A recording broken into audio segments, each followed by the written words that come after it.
Buenas tardes, Luis. ¿Cómo estás? Bien, muy contento de venir a Barcelona, la verdad. Siempre me encanta venir. Hace 4 años también estuvimos en la Filmoteca porque se hizo la exposición aquella de gelatinas, se posó el futuro. Y yo te pregunté por qué haces cine. Ujú. Tú estuviste un rato, no sé si recuerdas, que no sabías qué responder, pero luego me respondiste, a ver si haces un poco memoria, que me dijiste que el cine te servía para aproximarte, porque lo he estado mirando hoy, porque yo tampoco me acordaba, para aproximarte a personas y lugares que desconocías. Ujú. O sea, esa es cuando hay un tema que te interesa, te viene esa frase. O sea, el tema Bueno, servirte desconocido o quieres profundizar en el tema o es un tema que... eh, el tema es que puedo responder lo mismo que respondí aquella vez porque desde que di con esa clave he repetido muchas veces esa idea que tenía que ver con utilizar el cine o el dispositivo cinematográfico como una herramienta, o sea, teniendo como muy en cuenta su carácter material, ¿no? Y el hecho de que te permita el registro de elementos preexistentes, ya sean seres humanos, ya sean espacios, ¿no? Ya sean objetos. Y entonces estaba esa idea, ¿no? de que como yo había escrito muchos guiones de ficción y no era capaz de rodarlos, había decidido convertirlos en relatos cortos y entonces que el cine tenía que servir para otra cosa, ¿no? Y esa otra cosa era precisamente generar en un rodaje unas condiciones, juntar a una serie de personas de cuya interacción surgieran dinámicas que no se pueden prever. Entonces está esa idea que digo textualmente en la entrevista anterior, que era que el cine, que me gusta utilizar el cine para generar esas condiciones impredecibles que me llevan a donde ni mi imaginación ni mi inteligencia pueden llegar por sí sola, ¿no? Entonces ese carácter colectivo, ese carácter de interacción de los seres humanos, de trabajar con gente que hace de sí misma, ese carácter de no ficción o de captura de lo real es para mí un aspecto como a día de hoy fundamental, al que luego es verdad que le añado otros elementos, ¿no? El elemento de la memoria, el elemento de la anacronía, ¿no? de desorientar temporalmente las cuestiones, ¿no? Y luego también hay un elemento también muchas veces, y con el año del descubrimiento, originalmente el año del descubrimiento tenía más de reconstrucción, más de proyecto tipo Peter Watkins, y a medida que íbamos avanzando, Raúl Iriarte, el guionista y yo, nos dimos cuenta que al estar tratando un suceso completamente desconocido, la película tenía que levantar acta del hecho y que había que documentar el hecho. Entonces, ese aspecto del cine como documento, como depósito de memoria colectiva, pues es ineludible también. Y una vez que tienes la idea, quieres hablar de este suceso que ocurre en Cartagena en el 92, cuando el resto del país estaba como zombie perdido con la fiesta en el Oropel. ¿Esto lo sabías o lo descubres buscando otra cosa? Y después, a mí lo fundamental en tu cine, el dispositivo. Y a mí me parece que esto cuesta mucho en tu cine, conseguir ese dispositivo.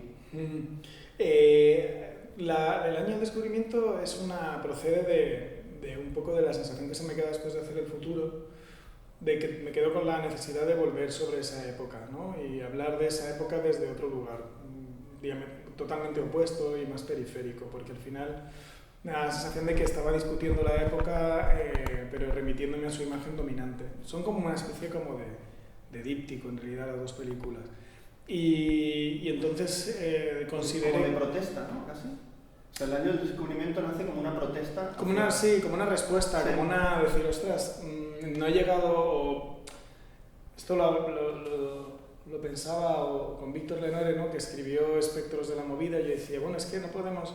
En el momento en que para discutir los 80 volvemos a la movida, ya el marco dominante ha triunfado, ¿no? Salgamos de ese marco y hablemos de otras cosas que pasaban. Y entonces me puse a documentarme sobre la reconversión industrial y empecé desde el 83 a mirar la batalla de Euskalduna, los conflictos de unos en Gijón, todo el tema del puerto de Sagunto, el tema del puerto de Santa María, el tema de la primavera de Reynosa. La cantidad de movilizaciones que hay es constante. También estuve mirando otro tipo de movilizaciones o revueltas, como lo que sucedió en San Adrià de Besós en el 90, la revuelta estudiantil del 87 en Madrid, bueno, y en toda España. Y fui yendo año a año, y de pronto cuando llegó al 92 digo, ostras, pero si yo me acuerdo de ver en la tele la quema. Y me acuerdo que durante mucho tiempo estuve, porque lo de San Adrià de Besós me tiraba mucho también, porque las imágenes del mediometraje Besos en Besós me resultan como muy relevantes y reveladoras. También el trabajo de Videonow ha sido muy importante en todo este proceso. Y de repente decidí hacerlo en Cartagena y había Pablo Martínez, que ahora está en el MACBA, pero en ese momento estaba en el K2M, me ofreció la posibilidad de ir a un foro de presentación de proyectos y ya me refiero a lo que dices del dispositivo. El dispositivo estaba clarísimo desde el principio. Wow. Lo que no estaba tan claro era cómo conseguir eso. Y ahí estuve años rompiéndome la cabeza diciendo cómo doy con la gente. Vale. Y una vez que doy con la gente, ¿quién tiene que hablar con quién? Pero la idea de bar cerrado... La forma la tenía. Totalmente. Y eso como, o sea, fue como, wow, lo tengo, esto es, tiene que ser así. Bueno, un bar, la doble pantalla, por ejemplo. No, la doble pantalla no. Vale. La doble pantalla no, era más la idea de vamos a estar en una cafetería, vale, donde vamos a reunir a gente desempleada o que tenga una situación laboral concreta, de los barrios de Cartagena y de la Unión, y vamos a atrezarlos y vestirlos de otra época. Entonces vamos a tener la dimensión de época más la dimensión puramente testimonial, ¿no? Y lo que pasa es que lo que tampoco teníamos muy claro era cuánta ficción meter. Vale. Pero era muy parecido al futuro, en realidad, el concepto inicial. Solo que, bueno, yo siempre decía que en cada nuevo proyecto intento hacer una cosa que no haya hecho, pero no más de una, porque si no te lías. ¿Verdad? Y me parece que es la manera de no cagarla, ¿no? Y entonces, bueno, pues íbamos ahí trabajando y entonces, bueno, ¿y ahora qué es lo que toca? El diálogo, ¿no? En esta peli nueva se va a escuchar lo que dice la gente. Entonces, si el futuro es una película nocturna, el año del descubrimiento era una película diurna. Y eso estaba claro. Y una vez que tienes... Lo que pasa es que a partir de ahí viene un proceso de documentación larguísimo también. Y en esa documentación es también dar con la gente y viajar a Cartagena y dar con la localización. Y la doble pantalla, que a mí, sinceramente, cuando se multiplica la pantalla me acaba como agobiando mucho. Pero en tu película, y no es porque esté esto aquí delante, no me agobia. Me parece hasta natural en tu película. Y no sé por qué me pasa. Y hoy estaba pensando, digo, hostia, ¿qué le voy a decir a Luis? O sea, porque no me raya esa doble pantalla. O sea, me parece hasta natural. ¿Cómo se consigue eso? Pues con un trabajo de montaje y de sonido tremendo. Ahí Sergio Jiménez y Alberto Carlasare tendrían mucho que decir. La doble pantalla procede de una realidad, que es que grabamos con 2 cámaras en buena parte de las secuencias, y entonces se sincronizaron y se pusieron las 2 cámaras, lo que habían grabado las 2 cámaras de manera sincronizada a la vez, para que cuando revisáramos el material lo viéramos. Se podría haber hecho de otras maneras, o arriba, abajo, y el equipo, Sergio y su equipo lo vieron, lo pusieron, y es que nada más darle play, me acuerdo que vimos la secuencia nocturna y fue como, hostia, de repente la experiencia espacial, la experiencia ambiental, atmosférica, adquiría de pronto como un carácter panorámico, un carácter estéreo, o multifocal, no sé, todavía no sé ni cómo definirlo, pero realmente aportaba. Y luego cuando hicimos la prueba con secuencias en las que hay una interacción de 2 personas o 4 personas discutiendo entre sí, el ver la acción y la reacción, entonces, claro, lo que necesitábamos generar era esa sincronía constante, ¿no? Esa sensación de simultaneidad constante. La película además teníamos muy clara que por la temática que trataba tenía que tener claridad expositiva, es decir, no se nos caían los anillos no estábamos buscando esta vez el objeto opaco, el objeto radical, el objeto de vanguardia. O sea, podíamos experimentar, pero teníamos como, aparte el asunto que tratábamos era de bastante complejidad, entonces no se nos caían los anillos por poner cartelas, por poner mapas, por poner rótulos de que te explican qué está pasando, por poner algún que otro dato. No, es decir, no. Aparte me acuerdo que yo decía, va a haber una serie de críticos que les va a parecer que la película es demasiado enuncia con demasiada claridad, y no fallaron, los críticos esos no fallaron. Bueno, no, o sea, como que, bueno, cada uno tiene también sus filias, ¿no? Pero era real, porque también con esta película, y está relacionado un poco con lo que dices, la doble pantalla no podía ser tampoco un pretexto meramente formal, ¿no? Tenía que formar parte de lo que nosotros estábamos proponiendo, que era que tú habites ese lugar. Y de ahí esa enorme fluidez que buscamos, e incluso cuando hay texto en la pantalla, intentamos que en la otra pantalla, pues, la acción que se está desarrollando sea muy mínima, ¿no?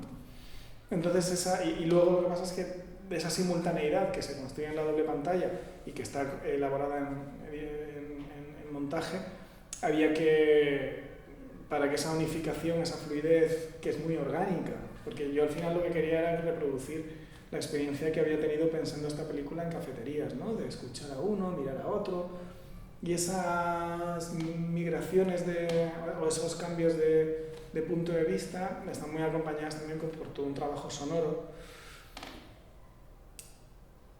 que por un lado une, pero por otro discrimina.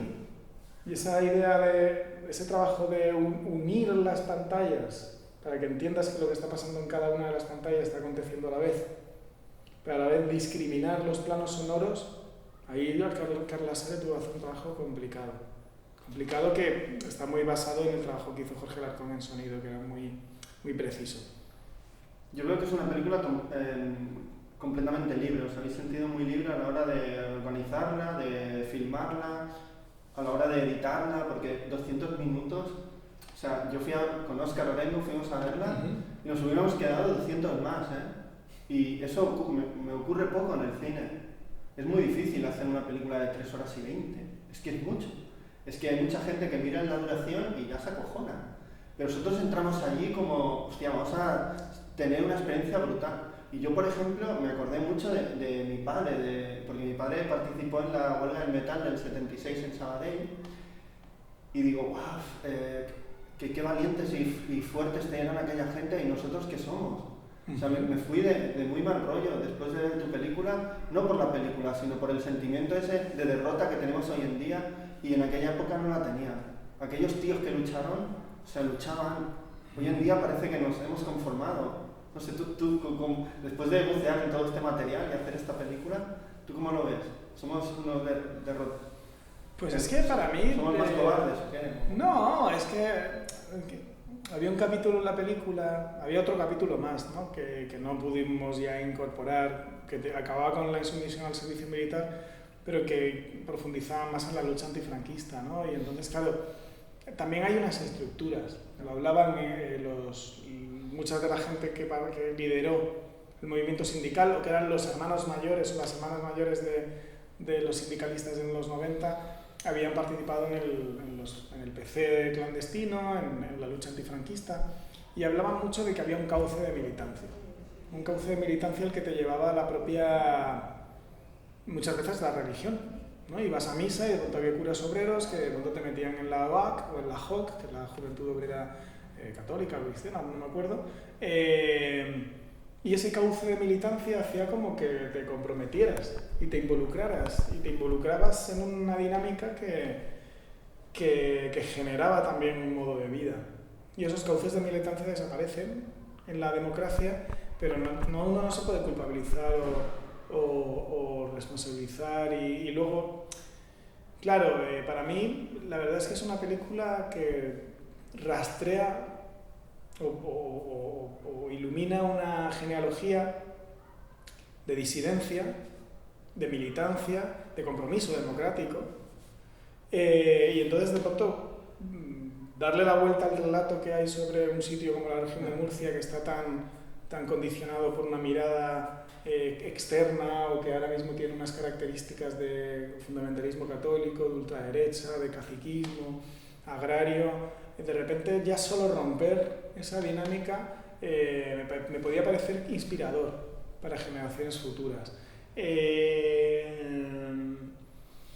Pero sí es verdad que muchas personas me han hablado de que salen derrotadas de la película, como si no hubiera esperanza. Bueno, claro, ¿y cómo le hubiéramos dado esperanza a la película? Poniendo una batucada al final, que es lo que hace Jon Giamito. La película pero es honesta y refleja una realidad. Uno trabaja con el material que tiene, y el material que tiene es lo que ha expresado el la sentimiento gente. de derrota es más de uno mismo, de ver lo que era la gente antes y lo que somos ahora. Claro, lo que pasa es que ahí había una realidad, que es que solo teníamos a ex sindicalistas, ¿no? Yo me acuerdo que hablé con José Ibarra, que es el que sale en la película y que fue asesor histórico de la misma, y dije, tío, es que eres el único sindicalista en activo que tenemos. Y te voy a tener que preguntar por el sindicalismo en la actualidad y te voy a poner un poco en un aprieto. Pero es que tengo a vuestros antiguos compañeros diciendo que los sindicatos de ahora son una basura. Es decir, que uno también puede construir o elaborar el discurso de la película dándose cuenta de que, bueno, hay unas injusticias o unas maneras de... Es decir, si los sindicatos están mal, no es por culpa de los sindicalistas de ahora, sino por los de los 90, que son nuestros protas. Entonces, vamos a ver un poco cómo repartimos ahí la responsabilidad de la autocrítica. Es verdad que la película tiene un tal caudal de información que uno la elabora como tenga el día, o como tenga también su propia... Y cada vez, yo creo que cada visión que haces de la película es otra película. Total. O sea, y eso ocurre pocas veces en las películas, en el cine, ¿eh?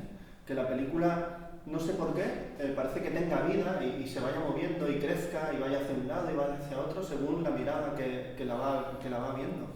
¿Eso había esa necesidad o simplemente la película tiene esa fuerza o ese poder?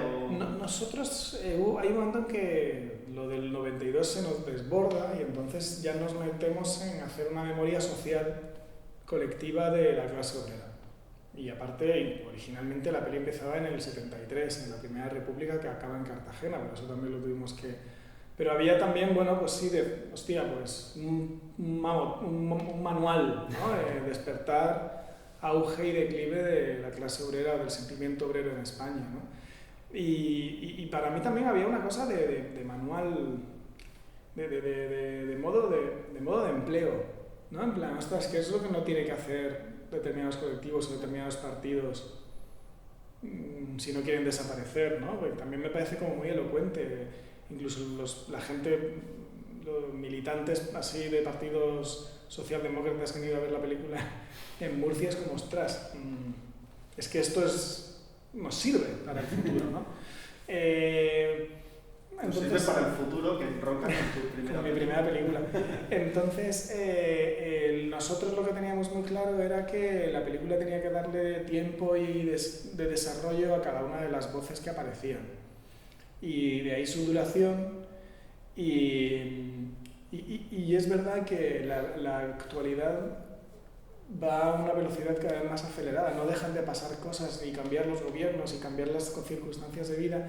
Y mientras Sergio y yo editábamos, había cosas como, ostras, esto nos ha quedado muy coyuntural, esto ha quedado anacrónico, esto que era un comentario absurdo como no me representan ahora con la investidura fallida, ¡boom! Este discurso tiene mucha fuerza, lo de Salvini. Y entonces nosotros mismos no sabíamos muy bien cómo manejar esa cuestión coyuntural. Ahora bien, lo que intentábamos era reproducir esa pluralidad con la mayor riqueza y complejidad posible. Podríamos haber dado mayor complejidad o representar algunos colectivos que no salen, que no fuimos capaces de dar con ellos, como pues las mujeres que colaboraron en los 90, ¿no? Que teníamos una lista de personas que nos pasó Josefina Pérez y habían fallecido la mayor parte de ellas o estaban muy enfermas o por la crisis habían marchado, trabajadores magrebíes, ¿no? Que también, si hablamos del trabajo ahora en el campo de Cartagena, pues es fundamental.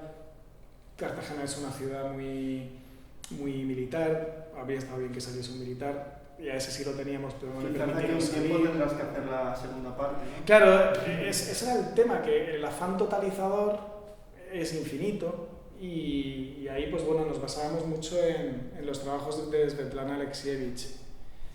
Y entonces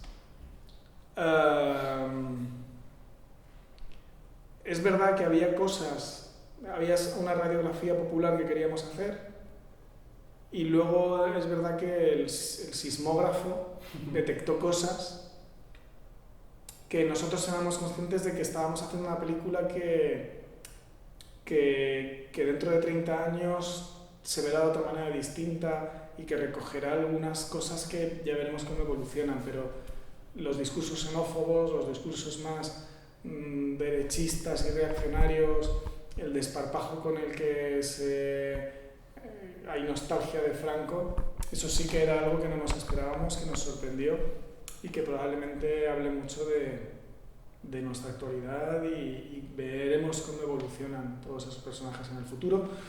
Pero mi referencia, que era el cine de la transición documental, era esos depósitos de memoria colectiva, ¿no? Que nos permiten entender de dónde provenimos para saber un poco quiénes somos, ¿no? Y ahora para terminar, Luis, allí porque lo que tú haces es ¿qué dirías? Que es, bueno, prefiero acabar con otra cosa, que es, o sea, dime una película así de política actual que no sea la tuya, que te parece interesante relacionar con la tuya, si hay alguna. A ver. O alguna que hayas visto tú que digas, hostia, pues esta película sí que podría dialogar con la mía, aunque no sea tan como la mía, ¿no? Por ejemplo. Es que, ¿sabes qué pasa? Que es que he visto tan pocas pelis estos años. Cuando uno se pone a hacer una película, hace de todo menos ver película. Lo único que hace es la película, ¿no? Claro, y no te queda ni energía para ver nada. Pues dime una película que te haya emocionado hace poco. No, es que yo no veo pelis, tío. Es que yo últimamente no... Más lectura, ¿no? A lo mejor. Solo leo libros. Pues un que libro. me emocionó, tío. Pues un libro que me recomiendas. Que me pueda ayudar a ver el año del descubrimiento con otra mirada. Bueno, no, sí, o sea, ahí me parece que el trabajo... Bueno, me gustaría pensar que el Jarama de Sánchez Ferlosio fue una referencia importante, pero sobre todo también lo fue El fin del Homo Soviéticus de Svetlana Alexievich, la escritora bielorrusa. Que además hay un momento en concreto en el que hablan de cine documental. Es una polifonía de entrevistas y voces de la Unión Soviética en dos momentos distintos, en el 90 y luego unos años más adelante, y es como un gran microcosmos, macrocosmos de relatos orales y ella lo trabaja, convierte la entrevista en un monólogo interesantísimo. Y eso, el trabajo de Alexievich es lo que me viene ahora mismo a la cabeza. Pues Luis, muchas gracias por este encuentro y hasta pronto. Gracias a ti.